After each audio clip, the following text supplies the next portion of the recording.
This is huge. Why is it so big? Top 14, round 11. Why is it such a big round? It's sandwiched between the autumn internationals and the first few rounds of the Champions Cup. It's normally a pretty quiet weekend, this one.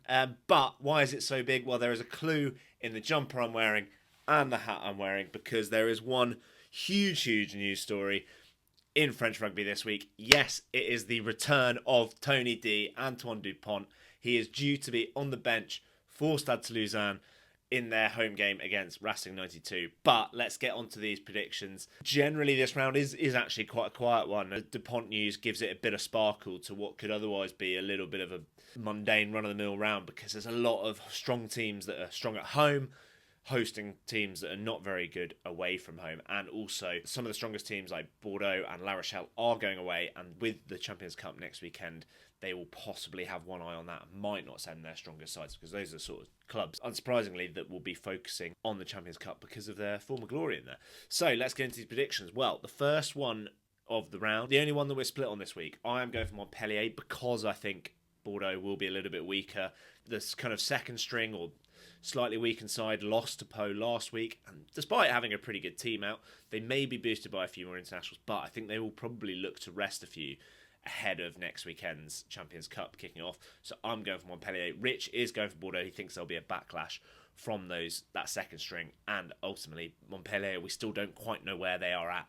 Are they in a good run of form, or are they in a bad run of form? Toulon v Montauban, hard to see past Toulon there. Montauban's away form has been dreadful, so keep it under 50, lads. Clermont v Stade Francais could be an interesting one. Stade Francais have generally been quite settled with their team selections.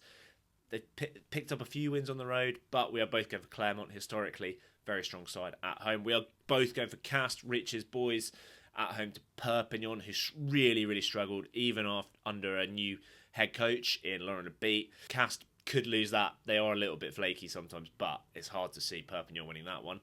Similarly, Bayonne, absolute fortress, Stade Jean Daget, against one of the teams that really aren't that very good away from home at all in Lyon. Stade Toulousain, not only the return of Antoine Dupont, possibly the last game for Toulouse for Peter Aki, an absolute legend of the club, really. I don't think that's overselling it. Stade Toulousain do not lose too many at Stade Ernest Vallon. And then the Sunday evening game, Section Paroise, my boys Pau, hosting La Rochelle. They are unbeaten at home, and La Rochelle, as I mentioned, might have one eye on their home game against Leicester next weekend. So we're both going for Pau in that one. Pau going really well, and they'll probably focus on this more than the Champions Cup next weekend. Cracking round. Can't wait for the return of Tony D. Let us know what you think. What are you excited for other than Tony D? But let's be honest, we're all excited about Antoine Dupont.